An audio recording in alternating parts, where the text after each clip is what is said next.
We are back from Kansas City, and we are ready to dive into this Week 15 slate. Only a couple more big main slates left before we hit the playoffs. So we're going to do what we usually do, go through the slate from a macro perspective, our favorite plays, our favorite scrolls. We'll hit on some small field strategy, some 12-person strategy, and then we'll spice it up like Kyle fucking Pitts with some pick'ems. I'm Pete with John and Nez. Let's do it.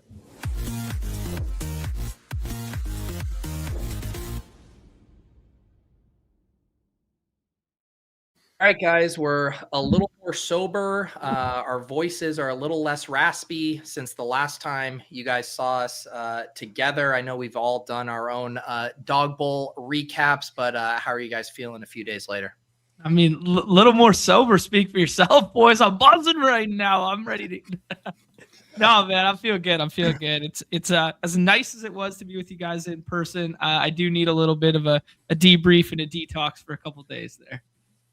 Wow. Yeah. No, it's that is how it goes. And this was the hardest we've ever gone, both for me. Like, normally I remember it was last Dawg Bowl. I think it was the night where we had all the rain on Saturday night, and I just bowed out early. Like, I was exhausted. We were up like really late Friday night. So like I knew we were going to be there multiple days because we went to the Cowboys game. So I was like, I need a reset night here for this marathon. But we just went a full-blown sprint Friday, Saturday, Sunday in KC. We never slowed down, and boy, did I feel it. No. I mean, I was finally, feeling back in my body again. Got over, the fun time hangover. It's just like such a bummer to be, back away from y'all. And then last night happened, and I'm here, dressed in black for the best ball funeral.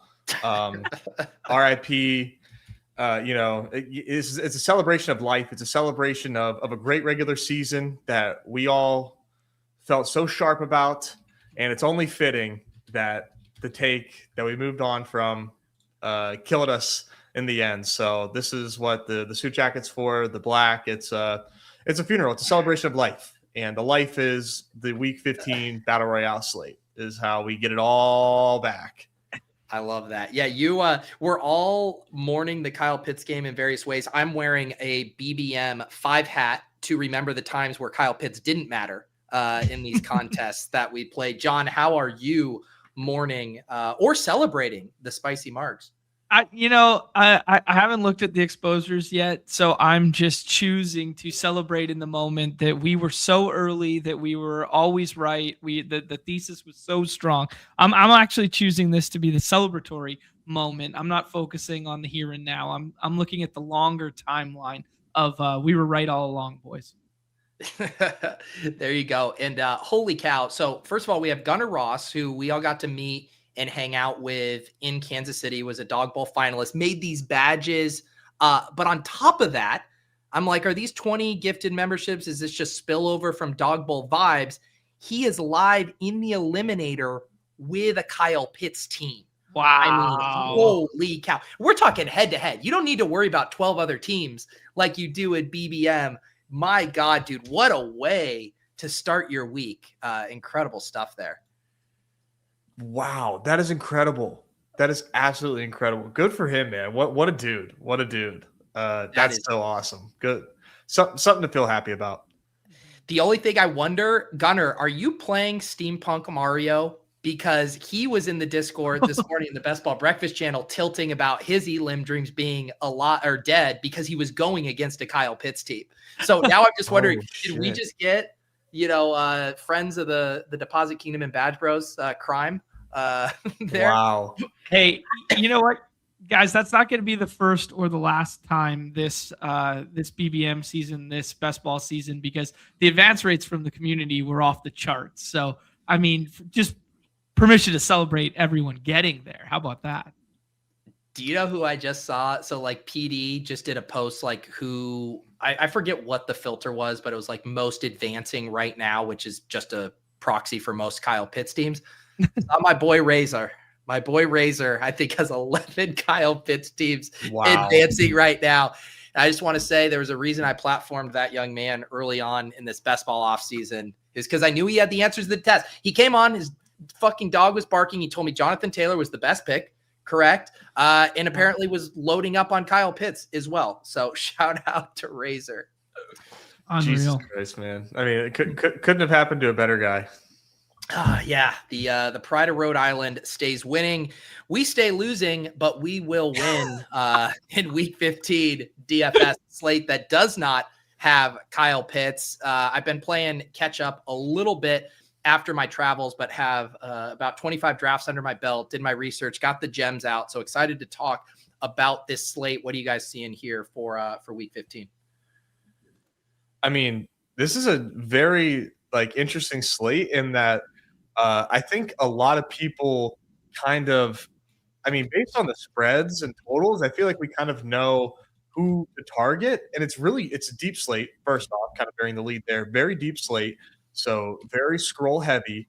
And there's also these game environments that seem like these game flows are predetermined. So many large spreads in these games, plus a super high total in the Lions and the Rams game, and a couple other pretty high totals with tight spreads as well. So it just seems like really easy, which tends to be state. So I mean, if anybody can call a slate easy, it's me, who has one profitable week on the year, and it was week 1. So Nice. We're back full circle. Nice. But you guys know, right? I think you nailed it there, Nez, with the depth thing. I don't know if that makes it easy. I don't know if that makes it. I don't know how to frame it other than that. But the depth is clearly there across all positions this week, and it's probably going to make people not scroll enough because the names are so comfy, cozy to click. I mean, this is probably the best quarterback, tight end, and wide receiver slate we've seen in a long time. And then the running back stuff seems a little propped up to the top 2 rounds there, and then the scrolls get a little more uncomfortable at the running back position than they do at those other 3 in my estimation. But man, the depth of the slate is the key here, where it's just you can find really sharp ownership discounts, but nobody's really doing it in the rooms which I'm in. Yeah, and that I would say when I did my gems, I think I only had 3 running back gems because it did feel like the toughest position to go off the board, and the top options are so strong. But I agree, quarterback, wide receiver, tight end, really, really strong slate, and just so many fun wrinkles because we do have shootout game environments on tap. Bills, Patriots, obviously Rams, Lions. You mentioned the big spread games with Seahawks, Jags, Niners. You can get a ton of points there. And then we have the weather stuff you can layer on. Are you worried about that for Bengals and Ravens there, along with some of those other spots? So so many different subplots to this slate. Any other things you guys are noticing just from how your teams are looking so far?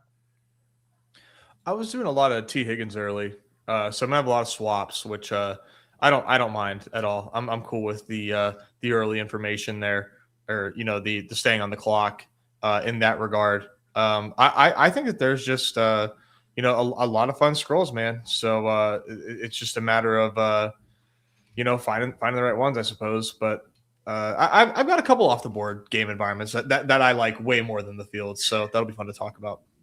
I feel like I haven't talked with you guys a lot recently about how big a stands are you guys taking on slates like this? Are you finding yourself pretty spread out with your quarterback bets, or are you trying to be pretty concentrated? Do as I say, not as I do, because I just played all the Jaden Daniels last week for 50-something% in every contest. I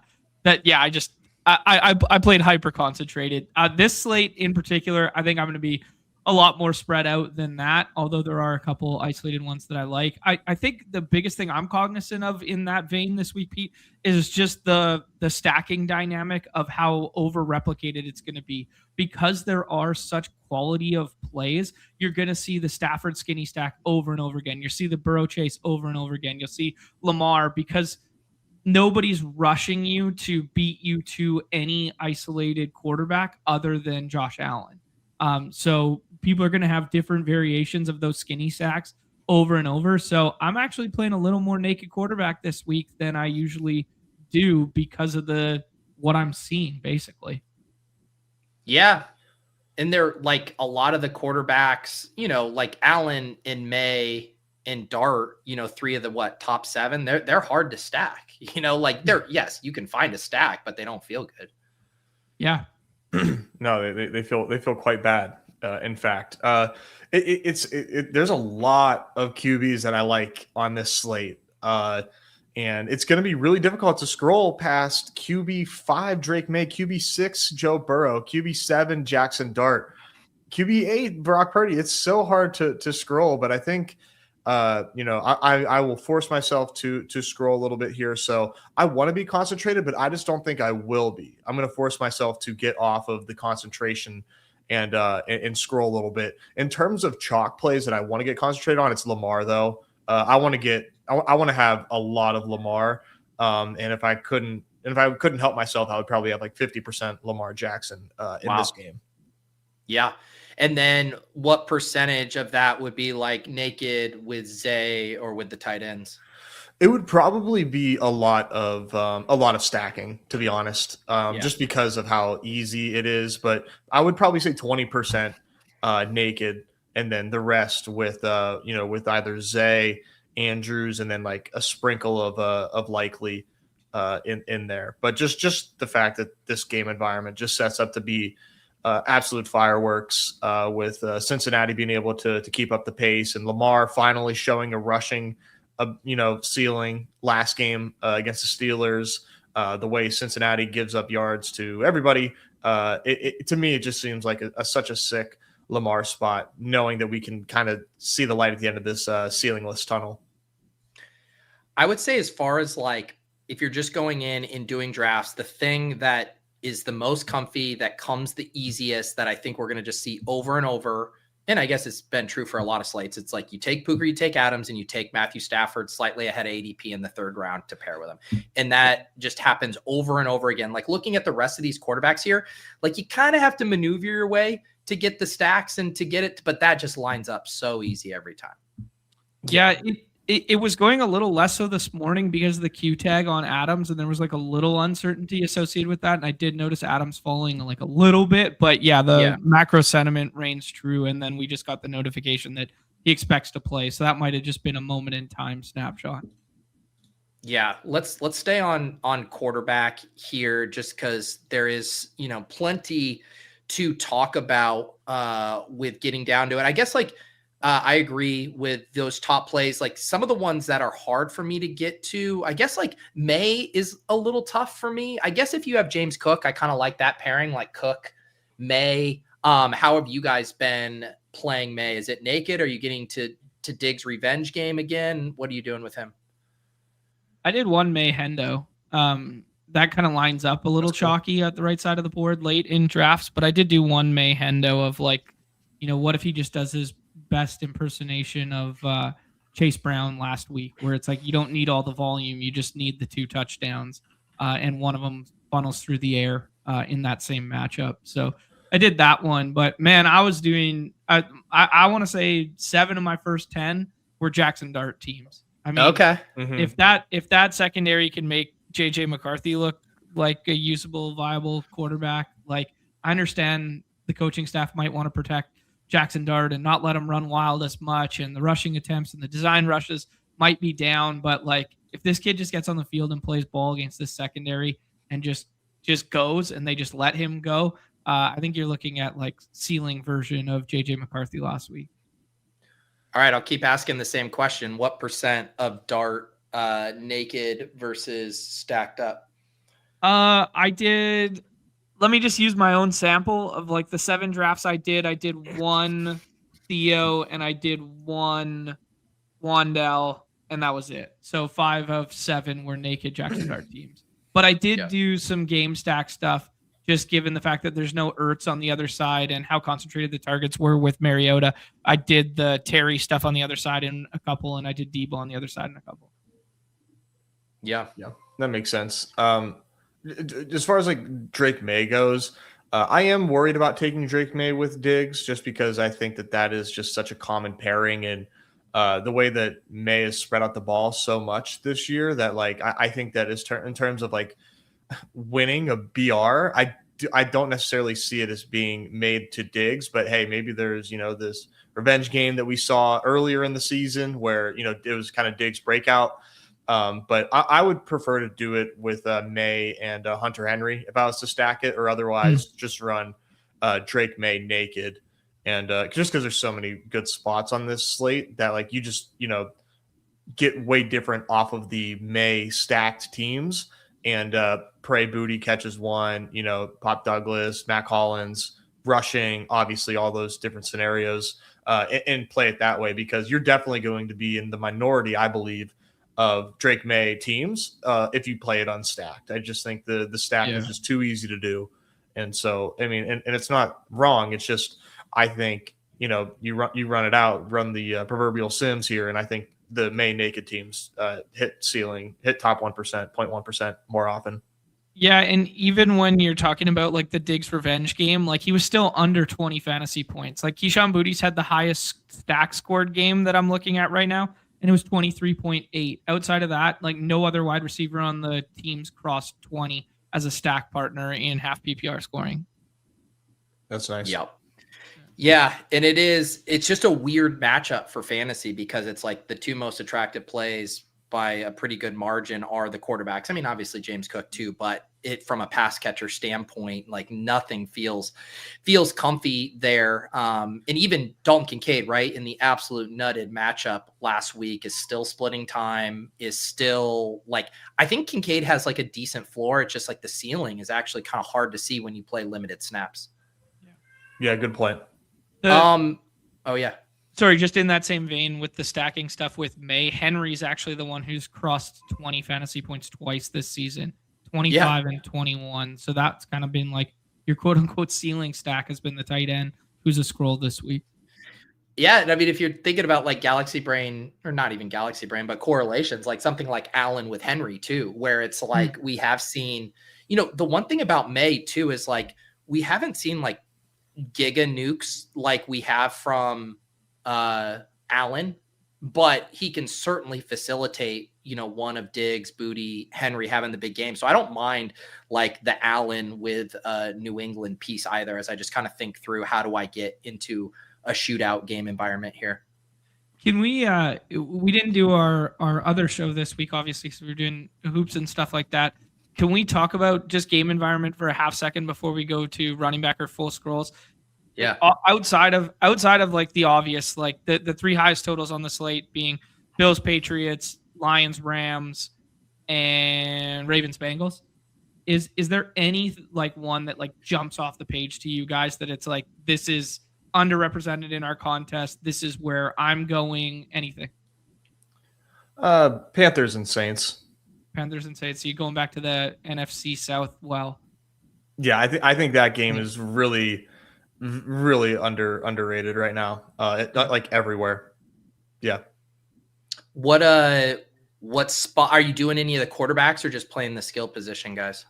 Mostly the skill position guys on underdog. Like it's just, I just think it's too hard to get to Bryce or Shuck here. Like you're just sacrificing way too much. But Rico, Olave, Juwan, Teteroa, like I think this game can easily exceed the total. I was like really, really shocked to see that it's a 40.5 total and only a 2.5 spread toward the Panthers, being the resident Panthers Bowl here. But if this game is going to play to a tight spread, I think it's going to be fireworks. So I think if you are playing the 2.5 spread, I think you play this as a 47.5. Like you just throw another touchdown in there. I really like this game a lot, man.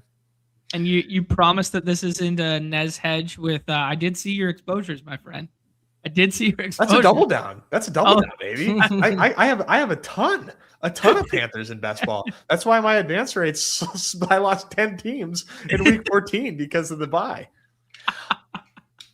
I think, John, if I had to give one game for your answer, it would be Houston, Arizona, because basically the four main pieces are all getting drafted at a high clip: McBride, Nico, and then there's the second tier of Woody Marks and Michael Wilson.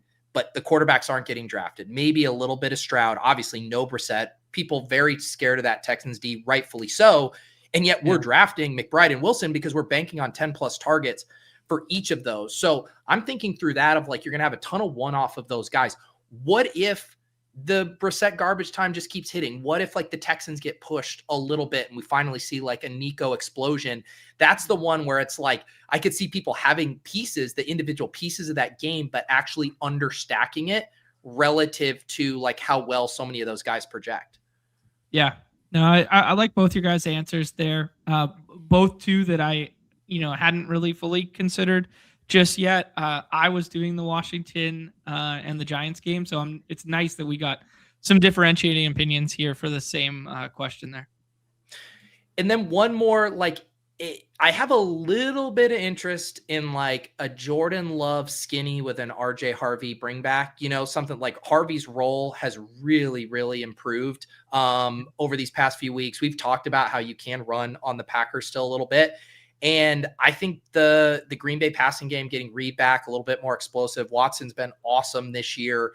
And Denver is hard to run on as well. So I could see, both of those things lining up. But again, that's like a more like narrow kind of stack that I'm interested in, less like I want to just load up on this game.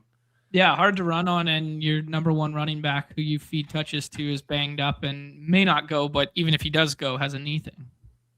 Yep. As far as like quarterback scrolls, I mean, Purdy and Lawrence project awesome. The chat's been going crazy for Goff. He doesn't project that well, but I even put in my gems. Like, that's just an IKB spot. This game has a 55-point total. Amon-Ra and J-Mo are awesome. Like, there are plenty of avenues to Goff throwing for 4+ touchdowns in a spot like this. Anything else stand out to you guys? Love Jared Goff, man. That's as far as I can. I'll throw Marcus Mariota as a scroll. QB 15. I don't think that's crazy. We've seen rushing upside. We know where the targets are going. Like John said, you just removed like a target monster in Zach Ertz from this offense, and like the spread didn't really move. The spread didn't move at all. Total didn't move. So we still expect a pretty decent back and forth game. Again, we know where the targets are going. I think that is such a huge like factor in a QB scroll, where like you take him, you take Terry, you take Debo, like one or the other, in my opinion, but you get rushing upside. And again, you know where it's going. I think that's huge. That's as far as I would scroll for 6-person contest. But Mariota at QB 15, I just think is kind of wild. It almost seems like it's, it almost seems wrong. I'm like, are the calculations correct? Like, really, QB 15? But that, to me, that just implies that he's just like omega leverage. But love Goff too. Just want to get that clear. I'll when we get to running backs, I'll remind me to go back to Goff. Yeah. I think it just speaks to the depth of the slate that you can still get viable names even below Mariota, right? Like, some of these names down here are big time, right? Like Jacoby Brissett, obviously nobody wants to play that Houston defense spot. We just saw it in person together there. Mahomes couldn't get anything going, but like, if they're going to let him throw 45 times, like, I don't know, maybe he's getting 2 pass catchers getting drafted almost every draft there too. Do we just go back to the well? But like, yeah, I like the names that you have up on the screen there, Pete. I would throw, I'm scared about the hand, and I know he didn't look good on primetime versus the Eagles there, but if you get a little more condensed target tree with QJ out, you could actually find a stacking partner for Justin Herbert. I don't know. I've seen crazier ideas, but it just speaks to how powerful this slate is, and I'm probably going to stay between that Purdy, Jackson Dart band there. Yeah, it's one of the last name. It's one of those things where even these names I put up, like I think you can find a 25-point score here. It's just at way less confidence than the other 4 or 5 scrolls we just highlighted, who are going to be at similar ownership. And so it's like getting down to a 1% guy versus even like a 15% Lawrence or something, or a 15% Goff. Do you even need to take on that risk in our 6s? Yeah, it doesn't even introduce necessarily scoring variants. It just introduces like random variants that we just don't need. Like, it's just why that ownership leverage isn't worth it, because it's already low owned enough. In other than Brissett, who has 2 very clear, solid stacking options, not a single one of these other guys have like a really high confidence stack option. Like I can poke holes in Denver wide receivers, Chicago wide receivers, Green Bay wide receivers, and in Los Angeles stuff. Like none of it is like, there's not a top 25 ADP pass catcher for any of these 4 quarterbacks up here, right? No, that's a big problem. Yeah, the only one would be the Mahomes one, but that's a little bit higher up. Yeah, that's it. Yeah. Any other quarterback thoughts, or should we move to running back here? No, let's move. Nope, I'm good.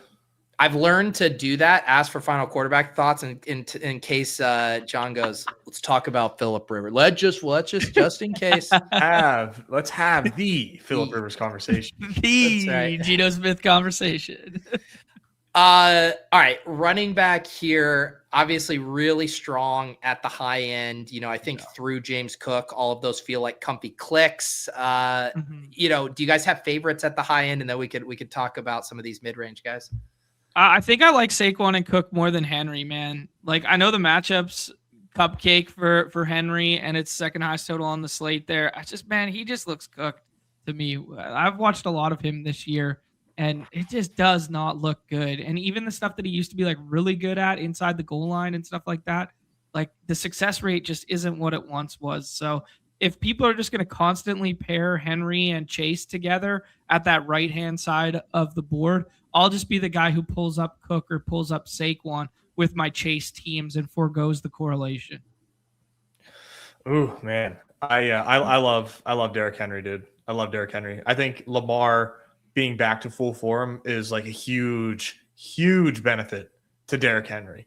I'm not saying that he was the full reason why Derrick Henry is like taking a dip. I think that's father time, chalking up a dub. But the fact that Lamar is rushing more and like just looks kind of like back to himself, I mean, that's a rising tide that lifts boats like none other. So keeping drives alive, having more red zone opportunities, more goal line opportunities, and just making the defense, a Cincinnati defense that's already hamstrung by itself, having to account for a rushing Lamar just like opens up so much for Derrick Henry. So I get it, but I'm on the other side of that. Plus the matchup, I think you just play Henry.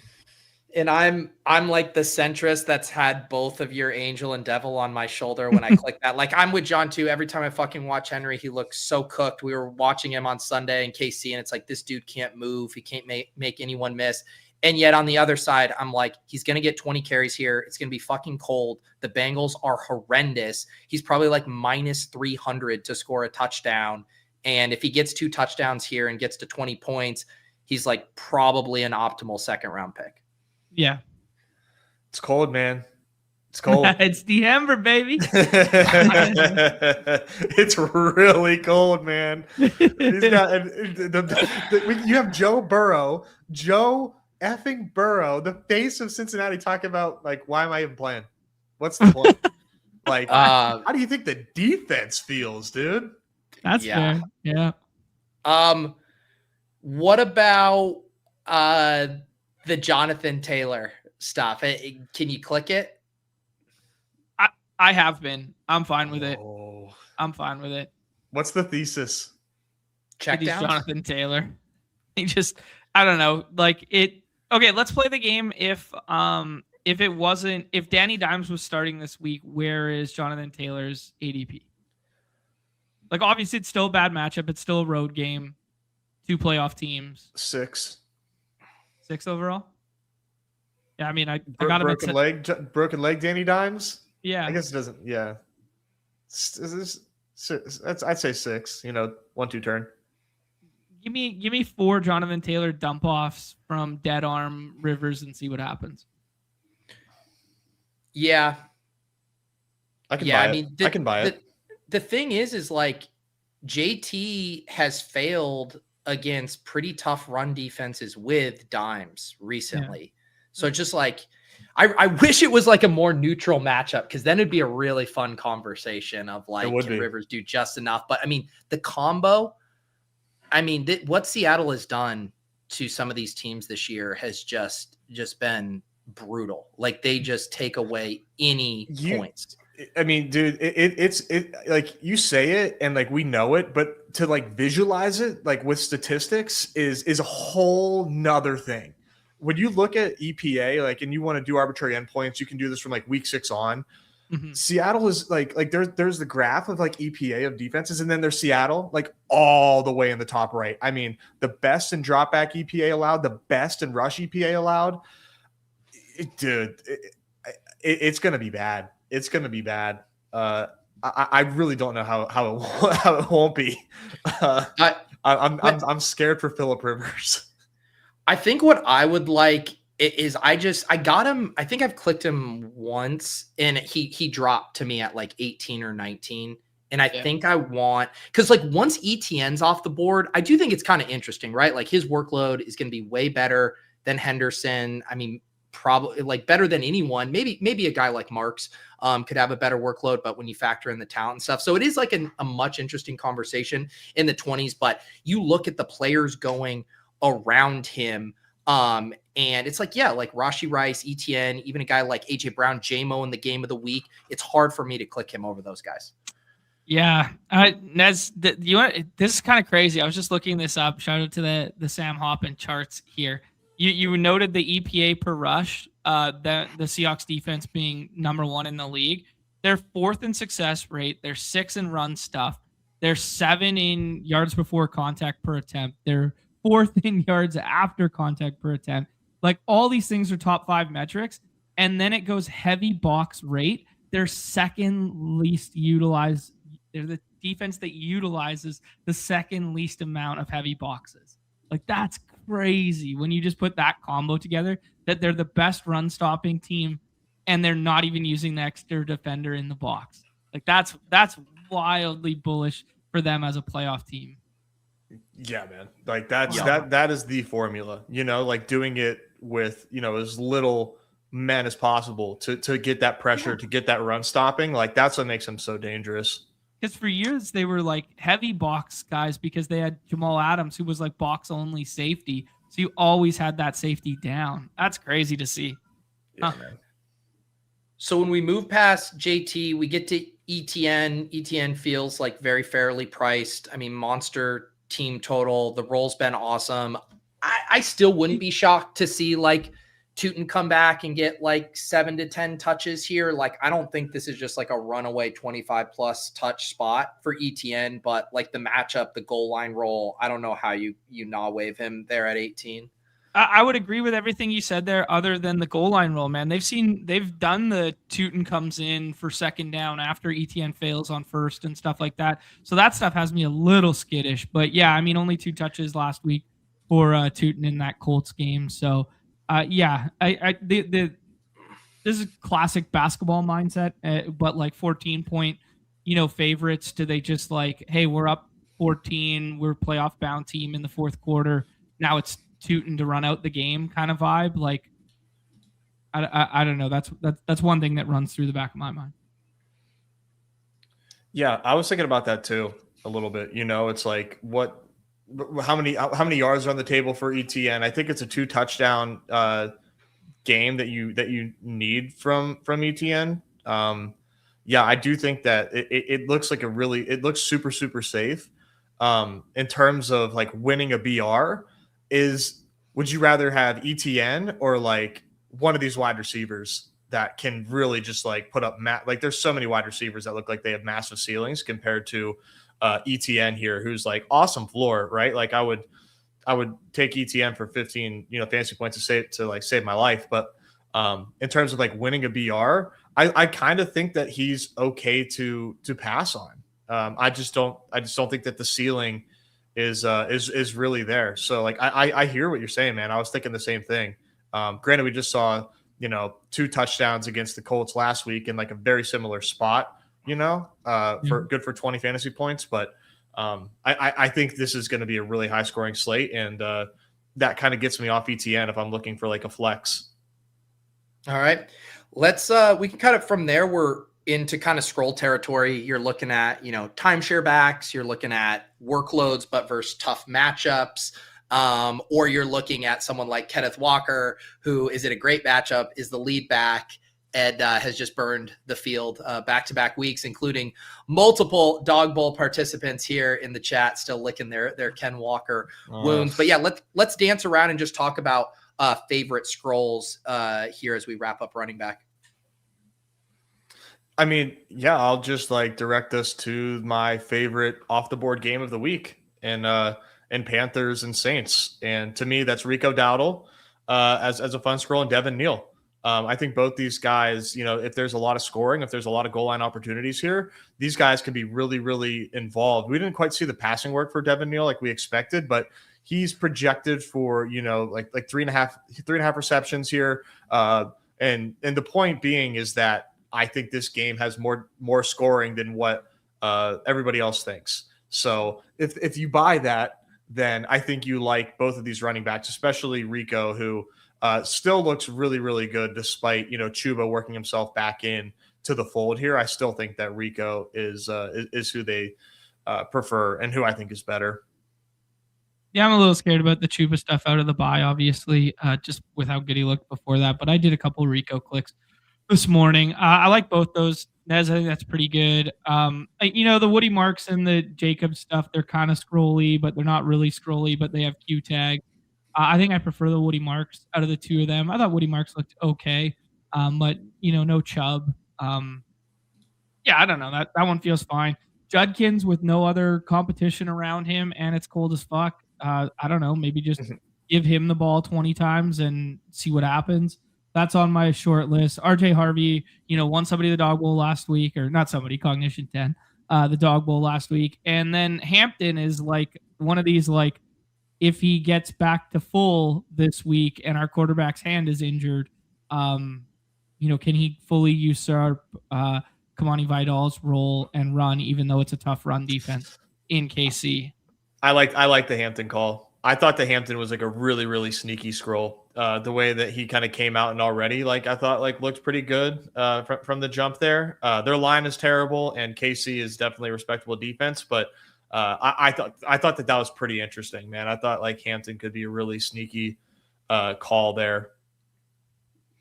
Yeah, I think I was pretty tight with my three favorite scrolls this week. It's just Kyron, Harvey, and Walker.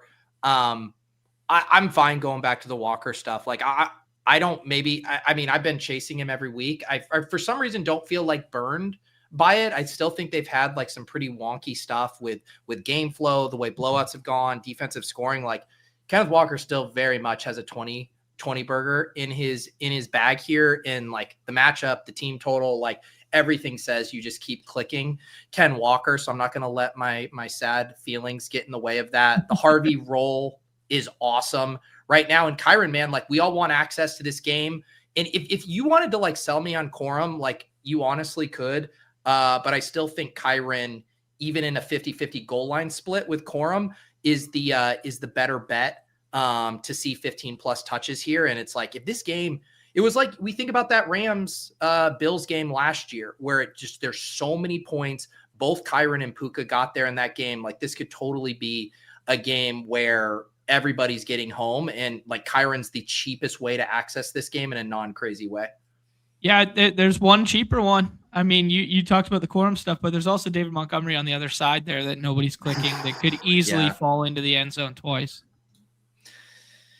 Yeah, that one is tougher just because like the split, I think, has really distanced Gibbs there. But yeah, I mean, you almost need like a 3 touchdown game from Montgomery. It's true.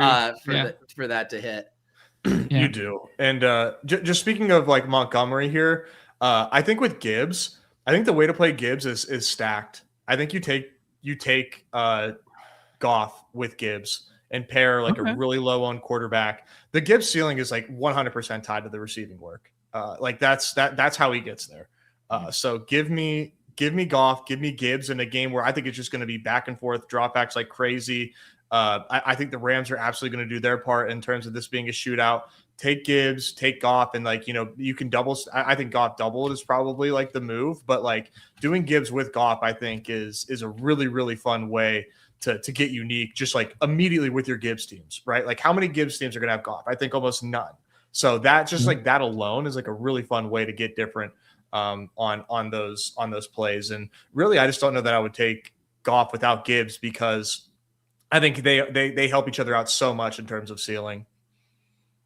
Wow. So, I mean, I love that take, but because then I'm definitely going to have some Goff to Gibbs, but you're saying like every one of your Gibbs teams would come preloaded with Goff? Vice versa. Okay. Yeah. Mm-hmm. Gotcha. Yeah. Goff. If I'm taking Goff, it's almost certainly with the Gibbs team. Okay. Interesting. Yeah. I don't think I would be that rigid with it just because I still like Amon-Ra and JMO stuff a good bit, but I certainly hear you on it. I mean, you look at the box score when he went for 49, he had 11 receptions for 45 yards and a touchdown when he went for 36, 3 for 30 and a touchdown. And then last week, 7 for 77 there. So yeah, I mean, he is one of those guys. Same with I think you could extend that with Purdy and CMC too, right? Like when Purdy goes for 30, like CMC's probably catching like 6 for 80 and a touchdown. Yeah. Because CMC's getting his no matter what. So you just need that to be through the air. Good shouts, boys. Last question. If we get it's an awful matchup, but we saw him put up 25 points on this platform, and not a lot of players do that. Emmanuel Wilson, if we get no Josh Jacobs. Sure. Yeah, if we get no, he practiced today. It was weird because the report, the video around the locker yesterday seemed like very bearish, and then it was like, he looks fine today. Okay. Yeah. That's a tough one. I don't think I want Jacobs if he's playing. Right. That's kind of why I framed it that way, Nez, where it's like I'm not really interested in Jacobs as is, but now all of a sudden would I be interested in Emmanuel Wilson? I don't know. I kind of have like a no MRI on the same week rule with running backs. Like, no thanks. Yeah. All right. Yeah, that's one of those of like, can Jacobs bury you there? I mean, he probably needs to go for 25 to bury you. I think I'm okay. Like, I think I can get on my portfolio review Monday and be like, questionable Josh Jacobs went for 25 against the Denver Broncos. Tip of the cap. I've tipped that cap 14 other weeks this season. I'll happily tip it again. All right. Nice. Let's talk some wide receivers here. Obviously loaded on the high end with Amon-Ra, JSN, Puka, and Chase. Some fun guys in the mid-range. Let's just extend to like JMO and just talk about the top options. First, any strong takes here now that we got Adams back with the probable tag? I mean, nothing like overly strong. Like, this is like one of those spots. These are a lot of clicks here that I feel are like very straightforward. The first one that comes to mind, man, is like, maybe I'm off Nico a little bit more than the field. I think where Nico goes, that's where I'll probably be doing other things like either, a scroll to Devontae, or a running back or a tight end there. Like Nico, I have questions about, against the Cardinals there, and like the ability to smash and win you a BR.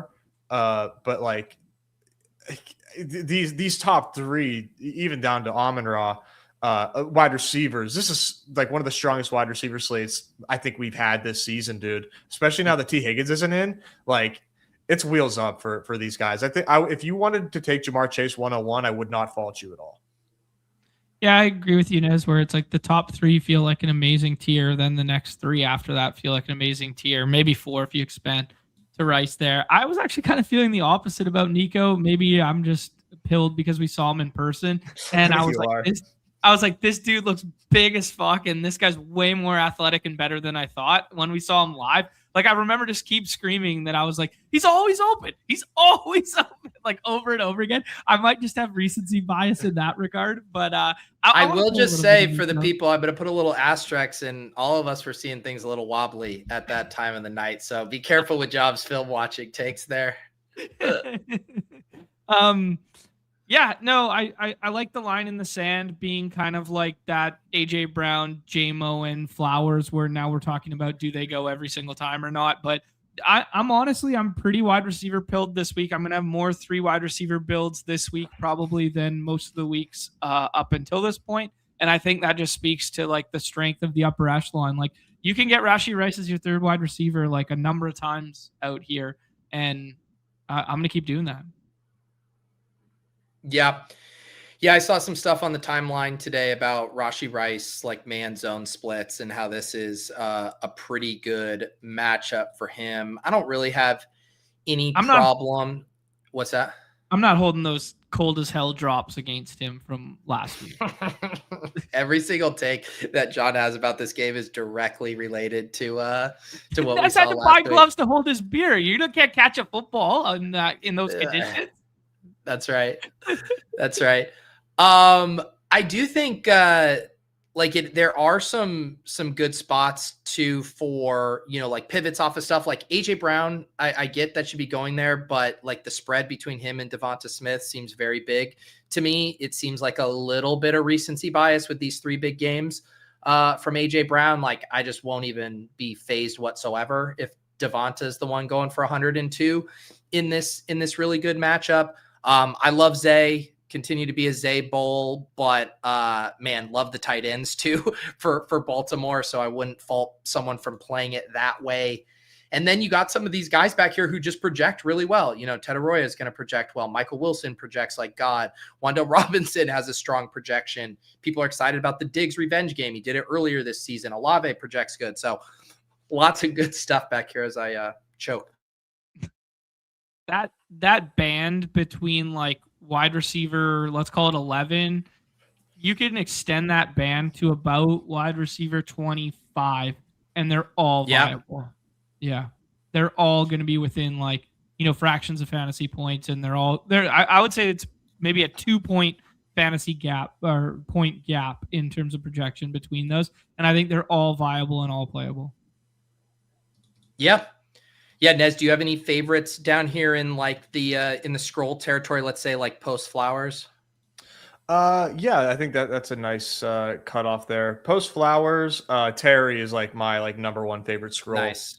Just in love with this spot, dude. If you want to stack it like I was talking about, I think it just makes so much sense. Terry looked awesome against Denver. The mini game, maybe it's just like a Jaden Daniels problem. Half kidding. But just like seeing what he did with Mariota, man, has me just ecstatic. This looks like a tight game. It's surprisingly high total as well. So I really like the Terry scroll. ADP 35. I think you're going to get a really strong discount there. I mean, if I was to ballpark it, I'd probably say like 40%, just because I think it might rise a little bit. But yeah, I mean that's a really strong ownership discount that you're going to get on Terry for a guy that looks great and Mariota's favorite target in his first game back. Yeah, I think you're going to be okay. I think he's going to be sub 30. Because if Mariota, if it was Daniels and Daniels going like top 30 in the same way like May funnels to Diggs, you're just not going to get funneled that way. So it's just people like getting to one off Terry in the 6. So I think that always kind of insulates you from plus 30% ownership. Nice. Yeah, the only thing that could prop it up is guys like me doing the dart Terry kind of thing or the dart Debo. But at least there's 2 of them to choose from because you can do Debo as well, right? Yeah. Yeah, although it is like the role Terry McLaurin has stepped back to, and I've been a Debo guy, but like it's really hard for me to click Terry or Debo over Terry this week. I mean, Terry's role right now is pretty sick. Yeah. And just the way he hits too, like Debo, underneath stuff. He probably needs to house something like from pretty far out where McLaurin, I think, can rack up yards downfield on one throw, which is nice. I mentioned like for me, I like the Terry stuff. I'm right there with you. I like Devonta a lot. I'm really in on the Jags wide receivers. Both Brian Thomas and Jacoby. Again, what if the Jets just have a little bit of pluck, keep this a little bit closer? I think you can beat the Jets either way, and their secondary is just such Swiss cheese. So Lawrence to Jacoby, Lawrence to BTJ stacks are pretty interesting to me. Yep, love it. You guys have kind of hit everyone on my short list thus far. My short list was Devonta, Olave, Terry, Brian Thomas Jr., Ladd, Christian Watson, and Juwan Jennings. Those were my guys. Yeah, we should mention Juwan. I think Juwan with Purdy and getting the double gem scroll there is really nice. Yeah, I like it. Can we have the Michael Wilson conversation? Yeah. It's a big one. Yeah. getting kind of like Fugazi ownership discount right now. I imagine his price tag rises, but this is probably the worst spot in which he's seen yet. I know you made a bull case for this game environment there, Pete, but is this going to be a target of yours this week? Do you guys like him over like the Flowers tier and should be going every draft? Or is this kind of like a, hey, if he comes in at like 68 to 75%, I'd be ecstatic to be over the field, but anything higher than that, I think I played bad. Go ahead, Ness. Yeah. I mean, it's so difficult to like imagine getting there, but like half his stuff is in garbage time, like the way that he's been getting there is just like the game's out of hand and they just end up chucking it and he's getting there anyhow. Like it's kind of the same setup that you've wanted in weeks past, and now it's at a discount because people think that, and rightfully so, that the Texans are so good that it can't possibly happen again. Right. Well, that's kind of like exactly what you want, where they are just down and they have no choice but to drop back a million times. And I mean, guys, who else is catching the football in Arizona this week? Trent Sherfield, Andre Bacciella, Jalen Brooks, and Xavier Weaver. I mean, dude, it's Michael Wilson. I think you can absolutely question the BR winning upside, but like, I don't know, man. He's getting double-digit fantasy points. Like, I know that much. I know that much. Yeah, I think where I'm at, he was my most drafted wide receiver last week. He will not be my most drafted wide receiver this week. To me, I do have him like a cut above, like some of those scrolls, but not in a way I want it to get out of hand. Because to Nez's point, I think you're paying for that kind of median projection there. And I do think that's why I said I like it as a game environment, because it's like, if I am playing Michael Wilson, like give me him with Nico, give me him like with Woody Marks. Like I did a lot when I was taking Wilson, it was minis with Woody Marks. Like let this game cook a little bit and not play to the downside. Whereas like, you want to look at the ETR optimal rates, like he's 6.3%, Tedoroya is 6.2, Wandell's 5.8, Jacoby's 5.4. We're talking about fractions of how often they're in the winning. We're just like John said, with that deep thing, they're all separated by no more than 2 points of projection. So I don't want to be overweight on a player in an environment that I don't think separates from a lot of these other scrolls that I do want to be game environment and stack focused on. And I think the temptation would be to play Michael Wilson as a one-off a lot as the best projecting 6th round pick. Okay. Yeah. Well said, boys. But yeah, I think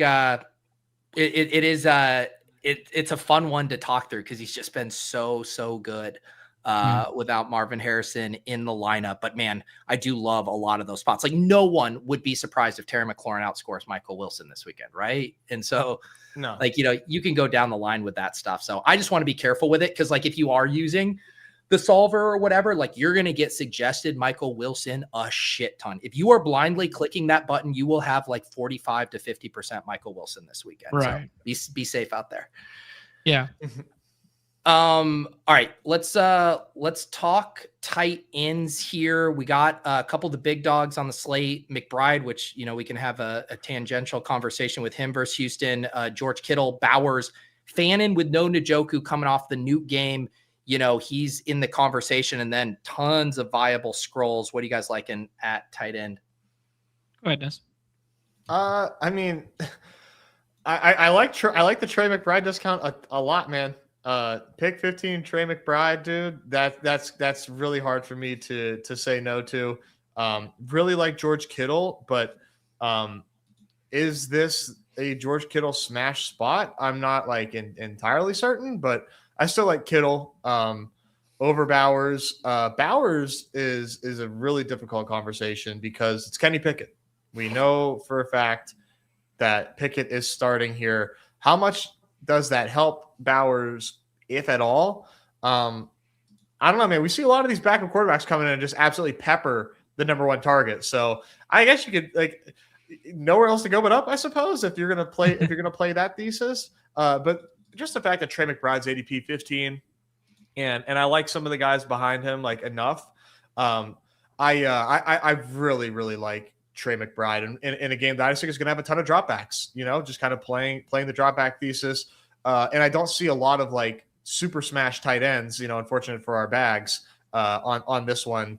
Other than the Baltimore tight ends, in which likely is above Andrews because of 1 week. But yeah, that's just a start, man. McBride is like my plan. Cool. Yeah.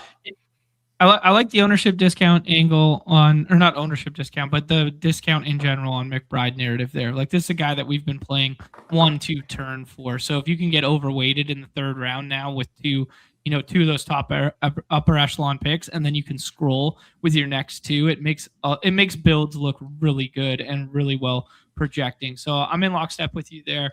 I like flipping the build of my stack partners with tight ends. And by that, I mean, we're going to see a lot of hurts to, the pass catchers, in particular, AJ Brown. So just doing a Goddard stack there, doing a Gesicki one instead of doing the Burrow with Chase one. Like, I like flipping a little bit of that stuff. I do think it's interesting that Andrews popped up on the injury report today and was limited. I think he's still probably fine and whatever, but it's just never something that I want to like ape, quote unquote older tight end who then gets a limited designation there. I'm scared on the Bauer stuff, man.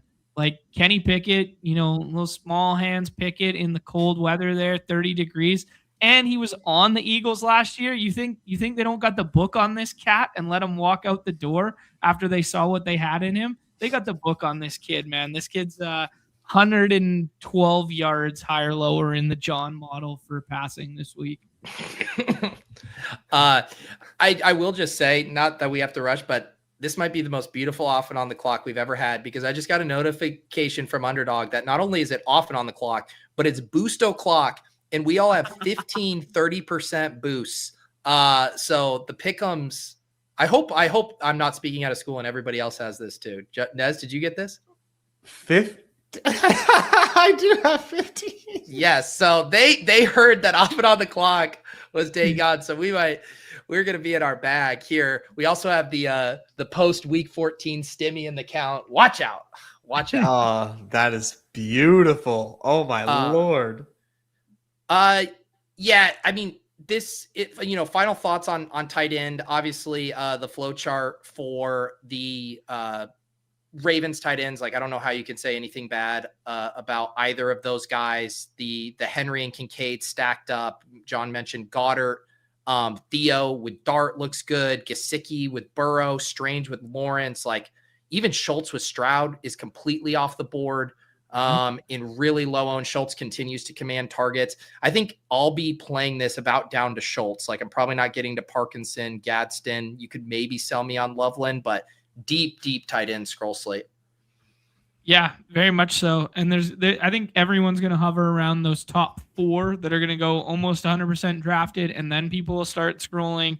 But yeah, I like all the ones you pointed out there. I guess we could have the Tyler Warren conversation where it's like we had a conversation about him potentially being tight end 1 the rest of the season. I know everybody's scared about Phillip Rivers and that defense and whatnot, but like, if you're going to get Tyler Warren at like, I don't know, 18%, just from a talent standpoint. Like, I mean, we're talking about a Hall of Fame quarterback who made Antonio Gates. I mean, maybe that's not fair to say, but had one of the greatest rapports with a tight end ever.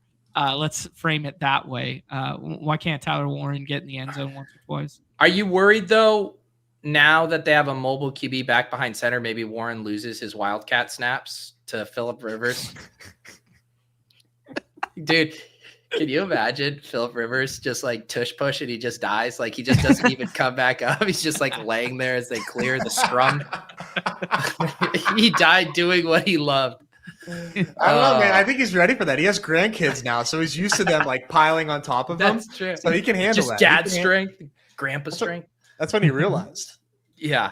All right. Let's see here. Do we have our small field contests in the lobby? I know people were sad last week. We had no Deposit Kingdom and Badge Bros Brawl, but they are back. What's actually really funny about that is I was Yeah. sitting beside Numi in the lobby. We were drafting goal line stands, and his alarm just randomly goes off. And I was like, dude, you're getting a call. He's like, no, that's my alarm. And I was like, oh, what's the alarm for? And he's like, to post your guys' contests in the lobby. So he has a weekly alarm that goes off right like 5 minutes to where he thinks we'll be at in the show where he's got to drop the contest. Yes. We are going to hop in and do our first draft here. We got the Deposit Kingdom, our usual field here. Actually, a little lower, 900 entrants, but we still got that 1K to first place here. Let's make sure we get this filled so we can badger the underdog team to make it bigger for the final couple of weeks. And enjoy this while we got it, because week 18, this is turning into a double up. Oh, baby. Yeah. That was one of my best contests of the season. I am begging. This year. I'm begging. Oh, the week 1 double up. Yeah. I'm begging them to bring that back. It's really good for the bankroll boosting. It's bad for the fill rates of the site. That is true. All right. Let's see here. We got the 104 here. Do you guys, we didn't really talk about it a ton. I mean, John, you mentioned maybe Chase 101. Are there any of these top like 5 options, even 6, round 1 that you'd like to be overweight or underweight? I mean, I'm taking the 2 running backs first just because they don't tend to fall. And then the other wide receivers at times tend to mix and match and fall. I don't really have a concerted stance, but I will take the 2 running backs first, and then I'll mix and match. I was taking Puka as the number 1 there for a moment in time just because of the Adams Q tag. But no, I don't have like a strong stance between the next 3 wide receivers. I think my only one for me is I have Amon-Ra in a tier below Chase and JSN. But otherwise, I'm with you guys. Who do you like, JSN or Chase here? Chase. All right, let's do it. I get, being JSN over Chase. I just think there's more security in that production. But if I hear, even a whisper from Seattle camp of Megatron record, then I will run to the podium for JSN. But so far that hasn't made its way to me. I'll try and sell you guys this pen on JSN this week. You have no Sauce, no Travarius Ward, and maybe no DeForest Buckner, and you have a 54-degree game versus a 10-degree game. Yeah, no, you don't have to sell me on JSN. Josh Allen, Barkley, we could lock up the second wide receiver. We could grab Trey McBride early. What do you want to do? I like Adams. I'm cool with Adams. Okay. Yeah. All right. Yep. Chase and Adams gives us 2 good stacking outs there with Burrow and Stafford. What did you guys make of the clip going around where Joe Burrow was given major like Andrew Luck vibes of maybe I don't want to be playing football anymore? I think Zach Taylor just shot up in the next coach fired markets is what I think. He's getting paid handsomely to play football. Clearly loves the spotlight. Don't think he likes his coach very much, and don't think he's liked his coach for a while. So that's where that was where my brain went. I don't think he likes his defense much either. Would be the other thing. Yeah. Can't imagine he does. No, I don't think he loves it as much as we do. All right, we start Chase and Adams here. What we didn't really talk about him a ton. What are your guys' thoughts on Barkley? I like it. What do you have more nuanced thoughts? John, look like you were about to had something to say. I'm using him as like a tier break target. I like him this week. I like him more than people watching the film like him. I know it was just kind of like 1 or 2 long runs last week, but it was encouraging to see a little bit of that juice back. I'm playing it. I like it. Yeah, Yeah. I mean, the price isn't cheap, but it is like, cheaper than we would have expected at the beginning of the season in this spot.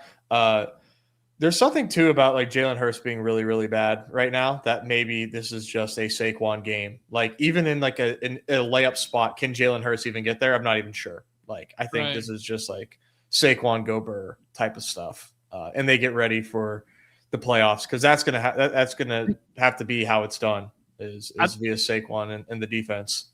I think you can spin zone that one both ways. I think you can spin zone. Yeah, I think you can spin zone it both ways where it's like he threw 4 interceptions last game. He lost them the game in overtime on the last play with a throw that they didn't need kind of vibe, like that sort of thing. Like you could frame it that way, and then you can be, it's cold as hell. We're playing Kenny Pickett and a non-playoff team. Let's just run it down their throats and win this game 20-3. So you could spin zone it 2 ways, like get right or Saquon make it work. We're back on the clock. I still really like George Kittle. JT's hanging around. You could go a 3 wide receiver build. Anything else you guys like? I like Kittle to start. Yeah, sure. Go ahead, John.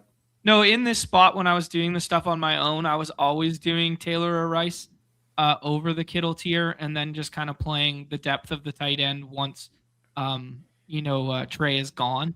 But if you believe Kittle's in the same, breath as Trey on this slate, then it makes a lot of sense to take him here and then find your scrolls elsewhere.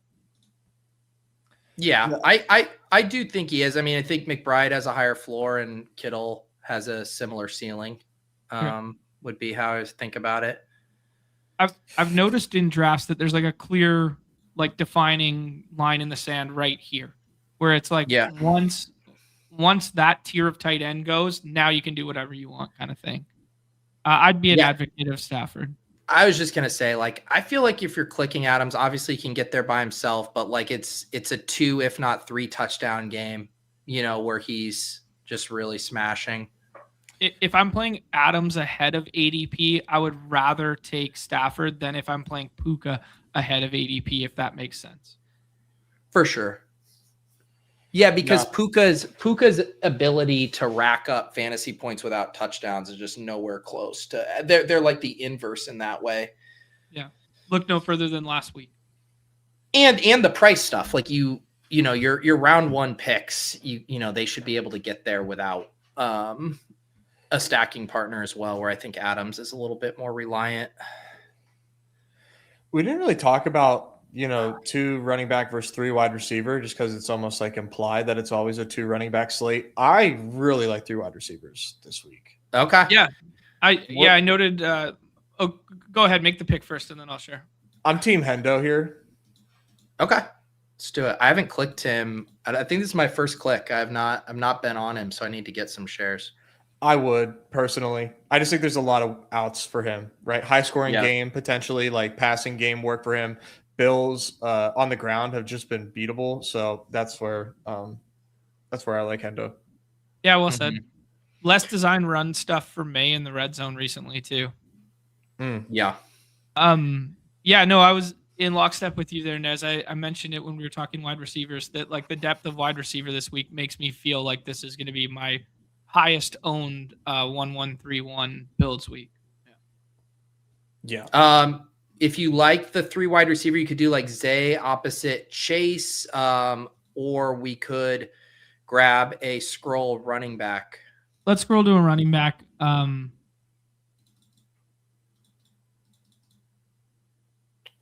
say K9 or Rico. Ken Walker or the Judkins well. Yeah, either of those are good. Let's do we'll do Walker, who'll be a little less owned based on ADP. Sounds good. So here it is. Nice little Stafford to Adam skinny stack. We got Chase up top, Kittle, and then kind of cheap running back in Hendo and Kenneth Walker. They're both at home in good matchups. Like Easy it.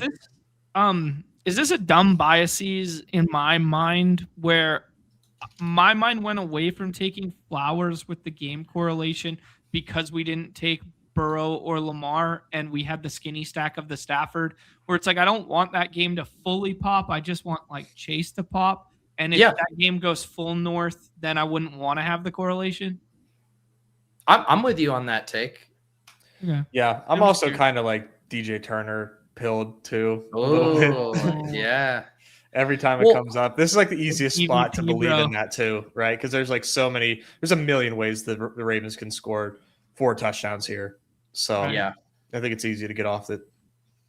Yeah, and I think I'm a little less 3 wide receiver pilled, but when I do, I want it to be because it's like getting into a game stack, where it's like, you tack on, JMO as your 3rd wide receiver with Stafford, Puka, and somebody else, stuff like that.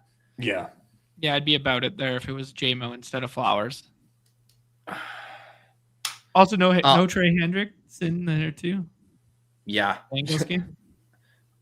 We need one more for a Badge Bros Brawl here. I'm also thinking with time. Nez, are you running a no strip tonight?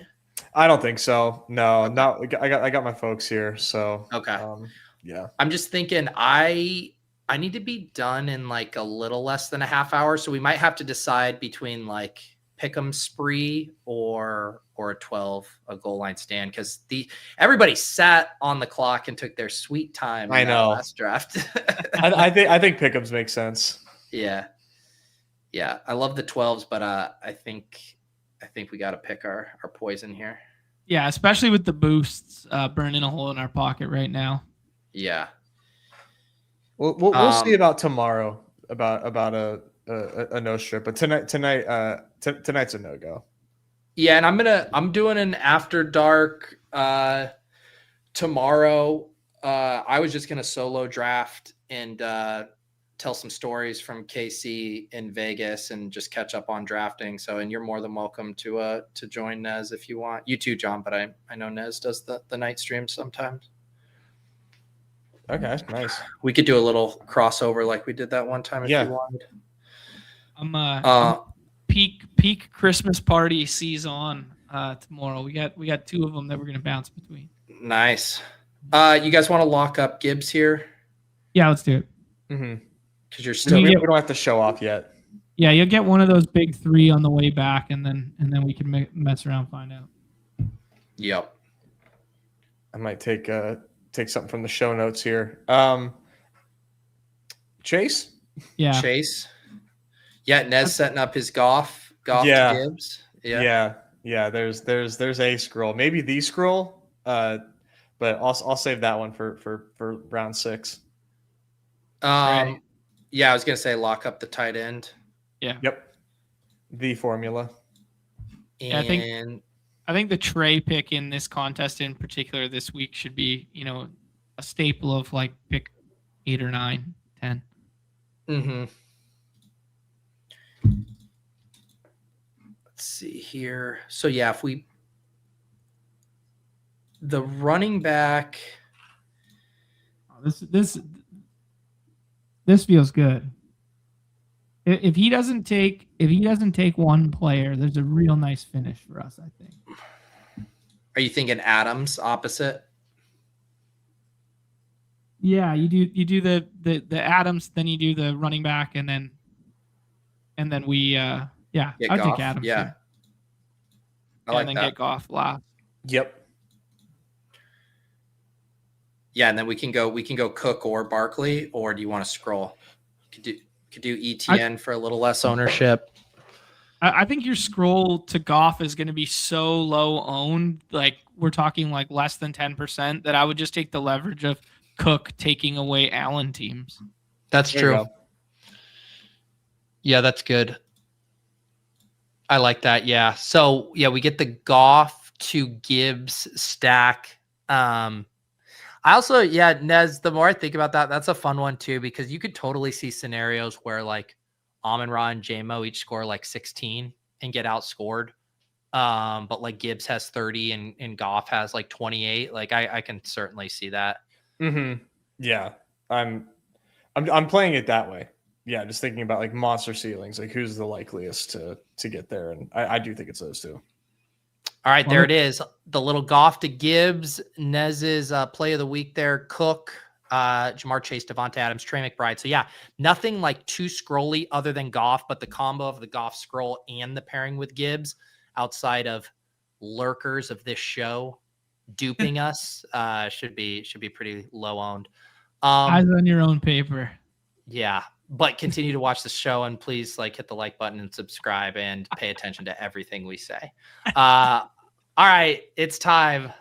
Kyle Pitts did it last night. Now it's our turn to spice it up. Pick'em, spicy margs. Spicy margs. Radioactive spice. Let's spice it up, slop it up. Slop it up. I mean, Slide? Just permission to slide, Your Honor. You sliders! That's a 65X. That makes me feel things. All right, here we go. Spicy margs. Let's start off with the core, and then we can start boosto clocking here. Do you guys have something you like?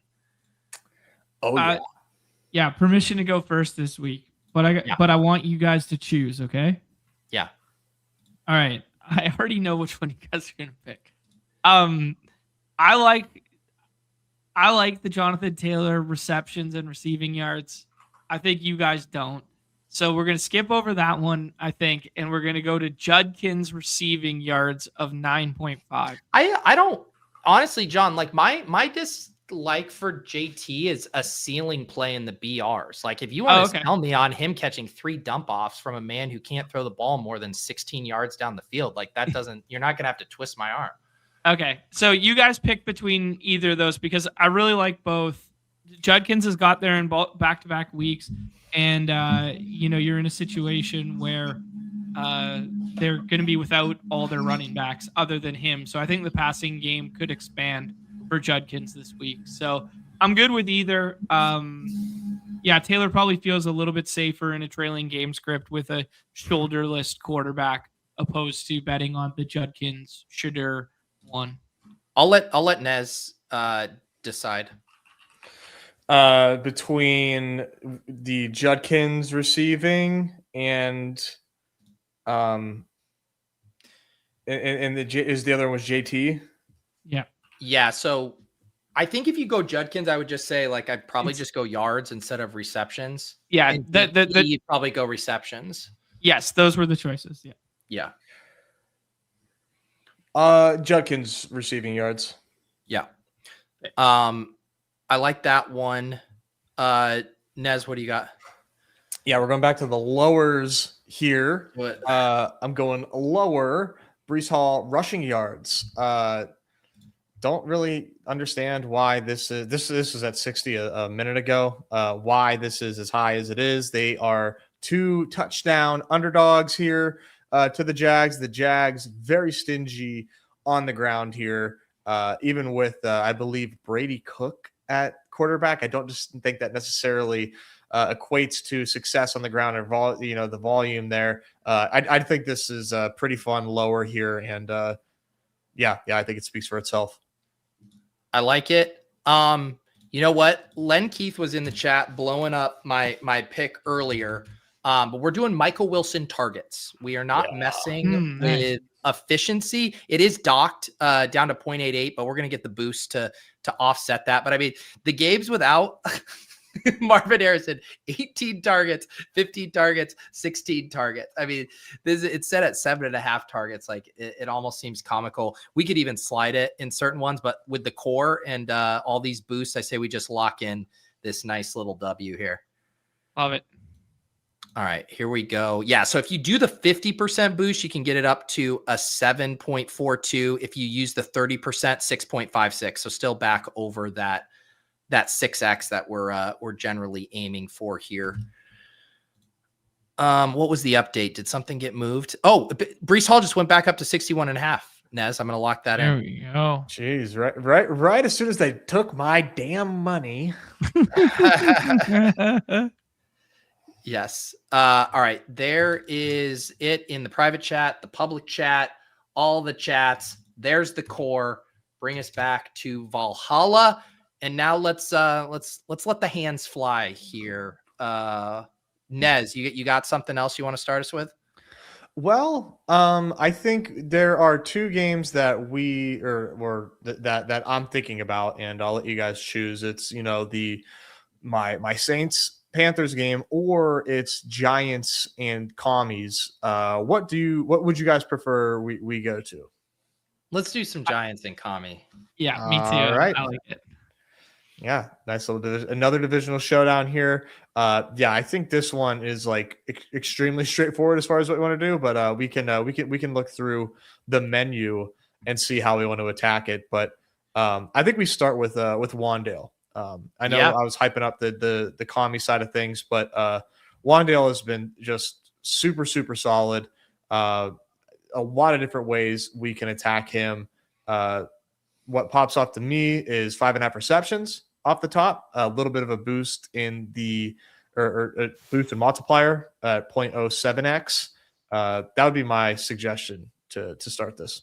Back to the Wandale well, baby. Let's get it right. Let's put in the base, and then if we want to slide any of these to get it to a multiplier we like, then we can. I mean, we gotta play Terry opposite him. Yep. The question is just like, what do you want to do? And man, I like so much of this. I mean, 4.5 receptions seems nice. You can play the targets too, 6.5 targets. You can play like longest reception or something crazy, didn't he? Like 14 or something. 2 weeks ago against Denver, he had 14 targets. Yeah, last Mariota start. Yeah. What do you guys like for Terry? Good with it depends if you want to slide or not. Like honestly, I like the receptions, I like the touchdown, I like the receiving, and I like the targets, to be honest. So I'm cool with any of it. But if you want to slide something, I would suggest sliding the receiving yards. Yeah. Let's put yards base in as like a placeholder, and then we can figure it out. Okay. I mean, I would just say like if this game is getting hot, like Mariota fantasy points over 17.25 is like, I like having the outs for a rushing touchdown with him too, and the rushing stuff, and just like capturing it all with fantasy points. Okay. Yeah, it's not bad at all. The second, third best goal line rushing quarterback of our generation.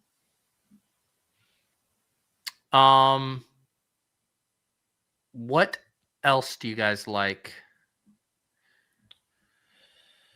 I would do dart stuff and like play like naked dart angle of like just scoring on the ground or something like that, or play the rushing yards. The thing is I feel like the whole thing with dart now is like the non-rushing. Mm-hmm. I do agree. The one thing that I will say is like we are getting like the dart no longer rushes projection of 28.5 here. So like, yeah, you can contain him, but like for how long? Like what if he sees a rushing lane? You know, if Dart sees a first down, dude, he's taking it. It's a division game. I kind of like Dart rushing yards, but okay. I can be talked off that. I think that 28.5 is just like that's baking in Dart doesn't play and then some. That's a Philip Rivers ass number. That's what that is. Yeah, the only thing would be just like applying the same logic to Dart as you did with Mariota and just taking the 18.75 fantasy points and just saying like, hey, maybe it's on the ground, maybe it isn't, but he's going to have a good game kind of thing. The one reason I will say we do this is that we save a lot of multiplier by just doing rushing. Yeah. So we're at like a 9.2 just with the Dart, Wandale, Terry, Mariota. And then like if we are using a boost, that's like up to 11.66. So I think ideally we get a slide at some point to get us up to like a 20. Yeah, and I think we talked about that being Terry as the designated slide. If we just slide Terry, let's see where we can get. Yeah, like Wandale to 6.5 gets you up to 16, but let me take him back down. And this is hard to see in here. There we go. Terry, what do we want to take him to? So 59.5 even. Probably need to take it up to like 79.5. That gets you up to a where did this go? Oh, I got to put the boost on. That gets you up to like a 15x. I mean, if you did Wandale to 6.5, I think this is probably going to be about to the sweet spot we're looking for here. would be, 20x here. If Okay. you go Mariota fantasy points, Dart higher 28.5 rush yards, McLaurin slide to 79.5 receiving, Wandale slide to 6.5 receptions for 20x with the 30% boost. Yeah, you can do it that way, Pete, and you could do it. What was the number there? 22 point something? 20.34. Okay, or you can slide Terry 10 more yards and leave Wandale at 5.5, and you get to 21.5. Yeah, what do you like better? I think I like 10 more yards from Terry. Okay. Like a what's the difference kind of take. And then you go back down to that. And then if you apply the boost, you will be at.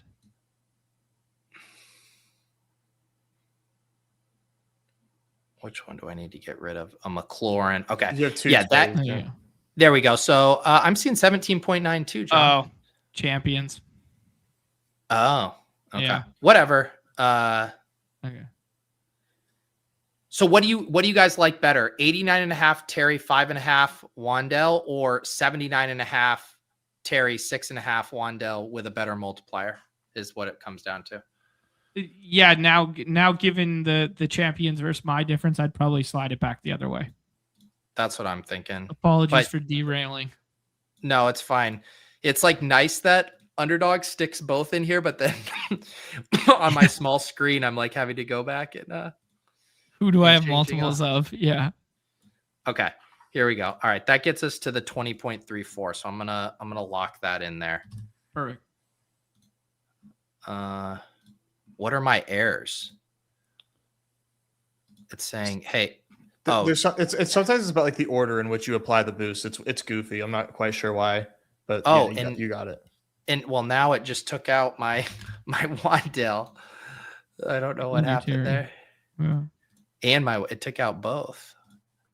One promo per entry. What is going on? Yeah, it's like the order. So like, if you scroll, is there anything there yet? Okay. I'm getting confused here. I think it should be good now. After you like do your slides. Okay. So now there's two Terrys for some reason. No, yeah. This is how we wanted to spend our boost. The limited time. Boost clock. All right. It thinks you're laddering. Yeah. Okay. Go. So there it is. There it is. Press it. All right. Whew. We got it. There you go. All right. There it is in the chat there and in the private chat. So we got the core. We got a game stack with Washington and New York Giants. Where do we want to go next? Do you guys want to do the haterade? Yeah. That's fun. I kind of like the idea of just telling Kenny Pickett to suck it kind of vibe here and going, it's cold as hell. This is a 38.5. Your 14-point dogs against your former team, and just playing some lowers. Oh well, it's funny. Yeah, well, I guess mine is on the opposite side of that, but I was going to do an AJ Brown haterade one there, but maybe that dovetails nicely with some Pickett haterade. Yeah, let's do them both then. All right, what's your Pickett? 185. Yeah, or you could do an interception. Either the 185 or the passing touchdown that you get a little boost to. But one passing touchdown, they could just wind up with decent field position. So let's just, I'm just going lower passing yards. That seems good. I'm going to take my AJ Brown haterade here. And I think I'm just going to do it receptions. He still has been getting spammed with targets, but and his ADOT's still good, but I'm going to say this is the game where he gets lost in the shuffle.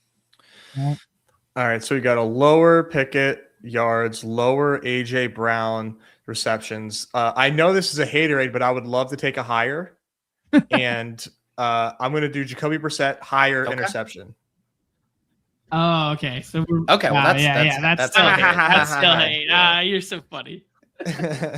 Yeah, throwing Jacoby Brissett for a pick. Okay. Cool. That gets us here to with the boost.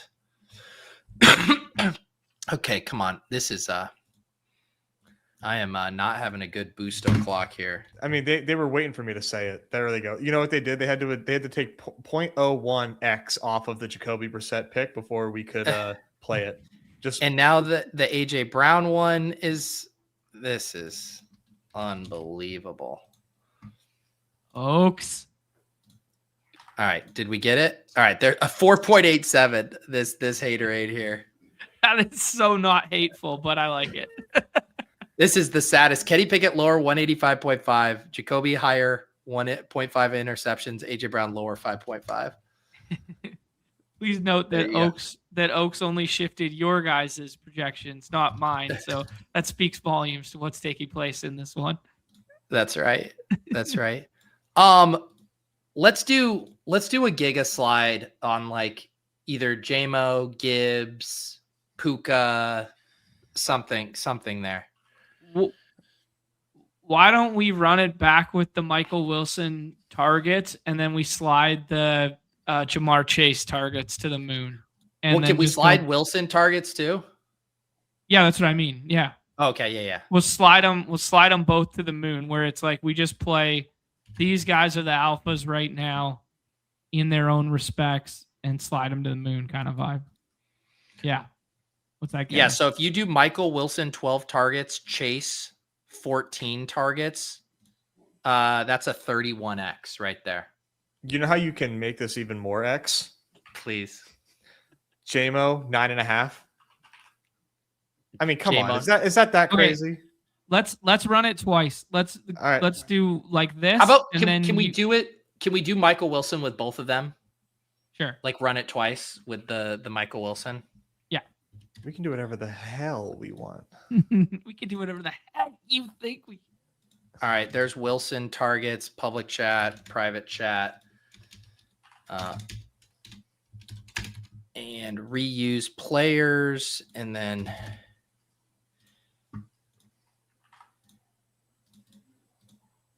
That's also a 34x. Look at that. Man, these are betting on just like volume and not the fit is so nice. Yeah. It's really our strong suit, I think. Yeah. All right. There that is in the public and private. I will say I'm down for this too, because this kind of dovetails with my anti AJ Brown, as I would love a Devonta slot, like a Devonta and JMO, or some. Who are other big play merchants on this slate? He said Tet. I mean, I don't hate that. We haven't ran a Tet thing yet. Oh, Tet. Yeah. It's up my alley. Play Devonta to 100 and what? Tet maybe receptions. Yeah. I mean, is 9 receptions out of control? I guess he hasn't cleared this, so that's probably out of control. But 9.02 is pretty nice. If you take it down to 7.5, what's a good number for Tet? 7.5. 4, but hey. Oh man. I'm just seeing here if we get this into winnable range. So if you do Devonta 100 and Ted Arroyo 6.5, and you hit it with the boost, you're up to a 25x. That seems attainable. Yeah, that seems reasonable. Yeah. Fits the narrative, fits the thesis, and also seems attainable. Yeah. Private chat, public chat. Let's see. Perfect. Any other angles you want to take here? No, I think I got to save a couple boosts for, a couple brews with Coach Inez, Oh, yeah. Nice. Yeah, he's not going to know what to do with his hands, having 15 boosts in a pick'em state for once. I mean, we're going to have so much fun over Margs. Let me get one more here. Let's get something with a Ken Walker slide, right? Yeah. The Ken Walker goes nuke game. Okay. 120. rush yards. Oh my God. No GA, touchdowns. Wow. There you go, GA. Don't tempt me with a good fucking time. Boys are back. Actually, let's do a Walker and something else, and then let's do like a Reed in Harvey or something. Okay. Anything else you like with Walker here? I'm trying to look at guys. What if we did one with a Ravens tight end? Okay. Do you have likely yards? I'd pick the healthy one and the guy with some explosive play in his pedigree. The last time they played them, he almost housed that super long one and dropped it at the goal line or whatever. Yeah. Don't remind me. Why? That was a bad Dawg Bowl week one. That was Thanksgiving. Oh. I'm gonna water this down a little bit. I'm taking Kenneth Walker down to 100. Okay. But how about likely to 60 and Walker to 100 for an 18x with the boost? Yes. Yeah, I like it. Trying to get some W's here, you know? A really funny thing that I think you can do is like if you reuse that, Pete, and then throw in the Ken Walker lower touchdown with that, like you get like some really strong negative correlation, but it's also like so perfect because it's just like exactly how Ken Walker goes. Gets shot. That's funny. Private chat, please, Pete. Thank you. The hands are flying, so that one got lost in the shuffle. What was the last one? Oh, we were gonna do a Reed and Harvey. Okay. I mean, you're just taking this to the moon. Jaden Reed, you take to 89.5. What do you do, Harvey? No? Do you do scrimmage yards with Harvey, or do you try to take him on rush yards? I want to do scrimmage yard. Yeah, scrimmage yards for sure. Yeah, that's nice. Like if you take Reed to 89.5 and Harvey to 99.5, we could even water this down a little bit.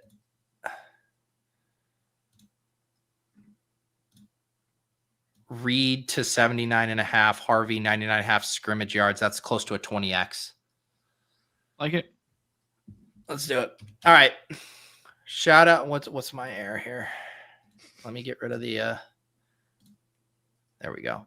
Oh, Reed just disappeared. Let me try this again.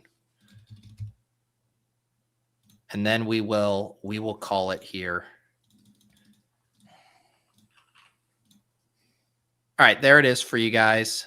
Reed, Harvey, nice little 18.39x. And then we will call it. Stay tuned for tomorrow night. I'll have an after dark. Nez is welcome to join if he's available.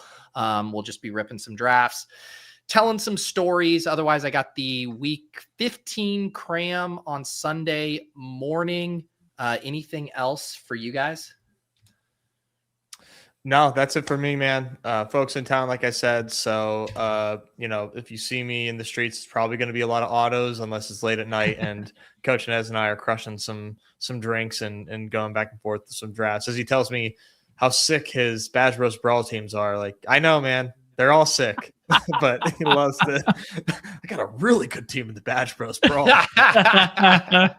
I know. That's the point. Good shit. Yeah, spending Go ahead. Spend some time with my old man tonight as well. His birthday tonight. So wow. Birthday Papa Warner there. So we're gonna have Coach Warner. Yeah, Coach Warner. Yeah. Good luck to everyone. Things will be heating up. Obviously, we'll get more advancements talk after the week 15 slate. We got playoff best ball heating up as well with the gauntlet dropping. Week 16 BR will be loaded again. So we will stay busy around here. And I'll touch base with John and Nez too. We can maybe start thinking about some playoff best ball content as well to fit in here. But yeah, enjoy the rest of your evenings. And we will see you guys next time on Off and On the Clock. Peace.